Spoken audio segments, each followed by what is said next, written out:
Ya, vamos a tomar un ejercicio que hicimos, un ejemplo que hicimos en sesiones anteriores, donde les mostré cómo se hacía la perspectiva de un terreno que iba hacia un punto de fuga. Recuerden siempre un punto en el centro. ¿Ya? Entonces, con este ejercicio, donde geometrizamos previamente las montañas y después la cordillera, la silueta de los árboles que están al fondo y por supuesto los terrenos, voy a tomar este ejemplo para hacer nuestro primer ejercicio de degradación del color. Ya, partamos por la base del cielo. Siempre hay que trabajar el cielo, se va desde lo general a lo particular. Entonces, cuando yo voy a pintar un paisaje, y el paisaje por supuesto corresponde a terreno, espacio tercero medio, en este caso puede ser un espacio que contempla montaña, el resto que sobra es cielo, ¿ya? Entonces procuren cuando hagan un paisaje que el espacio del cielo también sea como proporcional, que no la montaña cubra completamente, porque si no va a quedar poco espacio para lo que ustedes van a realizar como perspectiva del cielo. ¿A qué voy? Porque si tú haces un paisaje donde está el cielo, la montaña o árboles y el terreno, el ojo visualmente recorre ese espacio, ese terreno y llega literalmente hacia el fondo, visualmente. Ya, si tú haces una montaña donde te queda todo esto muy arriba, muy apretado, no queda visualmente la profundidad. Entonces siempre va a ser relevante trabajar tercios. Tercio para el cielo, el segundo tercio para el espacio de montaña y el otro tercio para lo que corresponde al terreno. Ya, entonces veamos el ejemplo con el cielo. Voy a tomar un lápiz celeste, ya, que simula un poco el tono del cielo celeste. Dependiendo de la hora del día, va a tener también la tonalidad del color del cielo, ya. No simplemente va a ser igual el celeste en todo tipo de hora, al contrario. En la mañana es un azul un poquito más intenso, más al mediodía se torna un poquito más celeste mediano y en la tarde ya empieza a tornarse un poco tornasol hasta llegar al ocaso.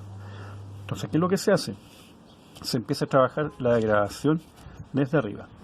Entonces, una opción, una propuesta es pintar todo el cielo celeste más intenso arriba, más intenso arriba. Ya. Por razones del video solamente voy a hacer una fracción del cielo. Entonces, para que te des cuenta que mientras más marcado tenga el celeste arriba, celeste, y poco a poco yo le vaya bajando la presión, ya se va a formar la perspectiva del cielo. En este caso le vamos a dar un poco más de realismo, casi fotográfico, al paisaje que estamos pintando. Es cosa que ustedes se den cuenta cuando tomen una fotografía, que al momento de tomar la perspectiva de una montaña donde se nota el espacio del cielo, la parte de arriba del cielo siempre va a ser un poco más notoria, más intensa. En el caso de la montaña y el cielo, la vegetación, se hace lo mismo. Pero se empieza por la parte más amplia, lo que tiene más trabajo. Entonces hay que ir matizando, trabajando, degradando, poco a poco, hasta llegar a un tono bien suavecito. ¿Ya? Entonces se produce degradación, celeste más oscuro, mediano a celeste más clarito. ¿Ya? Entonces, reitero, siempre se empieza de lo general a lo particular. Primero se empiezan pintando los fondos, luego se empiezan pintando los planos medios y luego la base.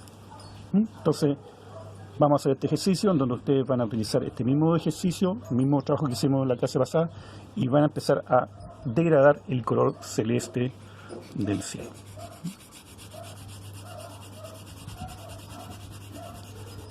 Influye mucho también la calidad de la hoja, la superficie de la hoja. Si es un poquito porosa, queda mucho mejor pegado. En el caso, por ejemplo, de la hoja de oficio, de repente algunas de las veces tienden como a resbalarse. Pero eso es normal, paciencia. Lo importante es que ustedes logren hacer esta degradación, porque le va a crear un realismo al paisaje.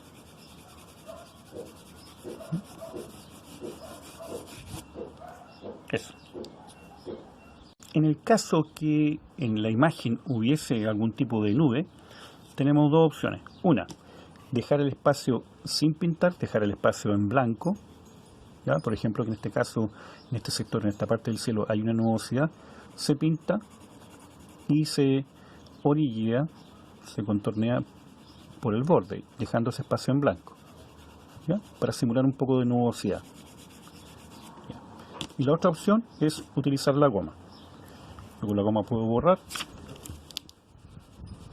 en forma horizontal, en forma zigzagueada, dependiendo del tipo de nube, ¿ya? Y también puedo producir efectos de nubosidad, ¿ya? Son truquitos que también se puede utilizar al momento de trabajar. En este caso, si es con lápices de color. En el caso cuando volvamos a trabajar o cuando empecemos a conocer la pintura, ya sea el acrílico o el óleo, ahí vamos a identificar cómo se prepara el color para simular la forma de la nube o la tonalidad de la nube.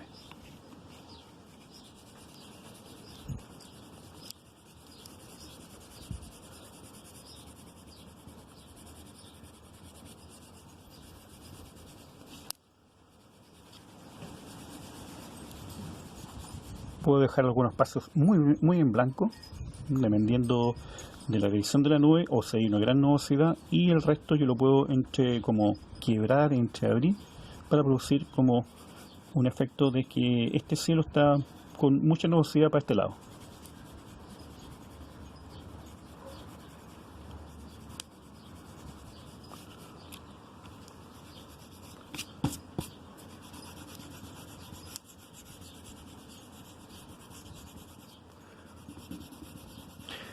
Influye mucho la presión del lápiz. Recuerda que estamos haciendo ejercicio con lápiz de color. Recuerda que la presión más intensa produce más tonalidad, más matiz, más contraste. La presión más suave acentúa un poquito más la degradación. En este caso siempre en el borde de la montaña, como estamos trabajando en la montaña, siempre va a haber un tono más suavecito, más tenue, más sutil.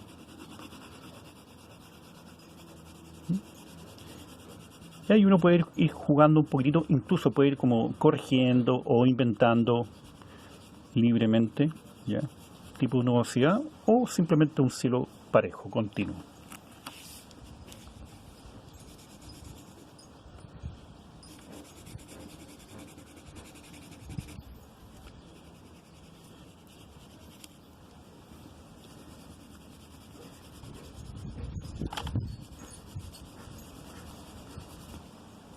En los lápices, si uno tiene el lápiz un poquito más amplio, con más abanico de colores, uno puede optar por el tipo de tono de cielo, ¿ya? Hay azules, celestes medianos, que también te pueden servir para producir el tono o matiz del cielo, reitero, dependiendo de la hora del día. Bueno, eso ustedes lo van a comprobar cuando tomen las fotografías del lugar que ustedes van a pintar. Recuerden que tienen que hacer un ejercicio ya cuando trabajemos con el color, que más le llama la atención, un lugar súper entretenido, que tenga estos elementos, tenga estos aspectos.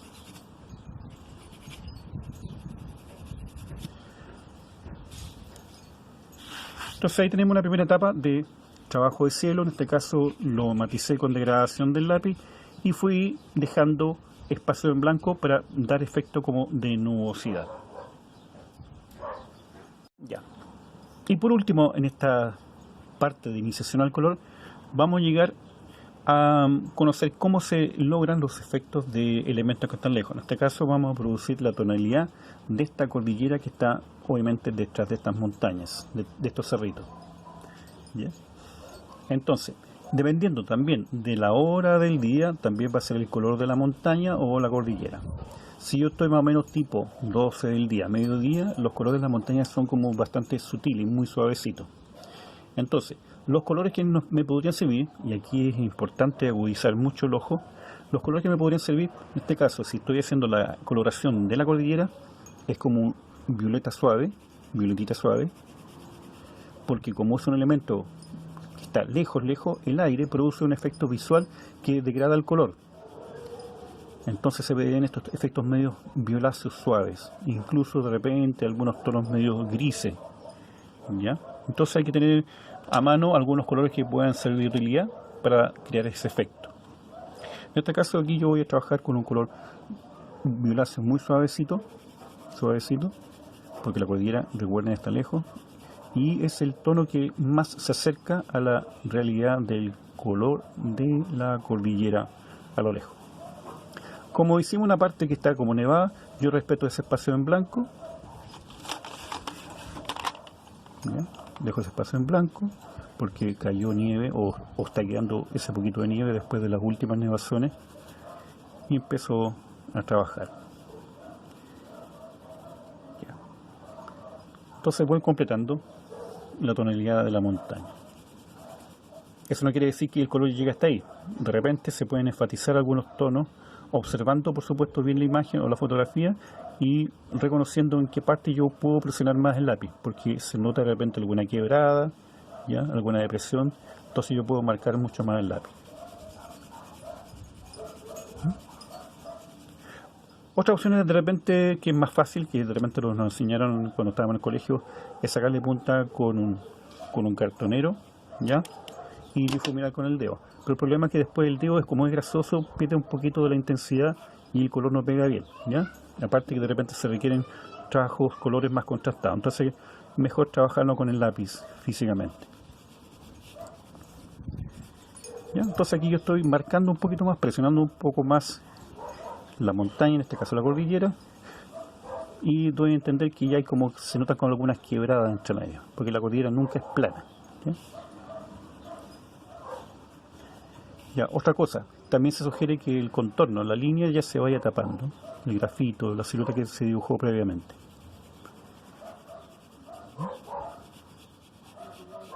¿Ya? Y así se va completando poco a poco la parte inicial, ¿ya? Porque generalmente ya en los últimos detalles ya uno va afinando aspectos que de repente quedaron como a medio trabajo. Entonces todo esto es práctica. Ya estamos viendo ya un trabajo de grabación donde vimos el cielo degradado con el color celeste, hicimos trabajo de nubes, ¿ya? Dejando los espacios en blanco o también borrando con goma, y acá trabajando un tono de cordillera suavecito con el tono que más se asemeje. Entonces es importante que cuando ustedes vayan a dibujar un paisaje o vayan a pintar un paisaje, vean cuál es el color que más se acerca a la realidad que están viendo, ya sea en fotografía o en vivo en directo. Y para eso va a ser importante de repente tener estos ejercicios, ¿ya? Entonces si tú tienes todos los colores degradados, te puede ayudar para identificar la degradación del objeto o elemento que vas a hacer en el paisaje. Bueno, dejamos para el otro capítulo cómo se hacen las montañas, los que están más en primer plano, todo esto que está acá, después cómo se trabajan los matices de los árboles, y después cómo se trabaja en este caso el color de este terreno arado. Ya, eso lo vemos en el próximo capítulo.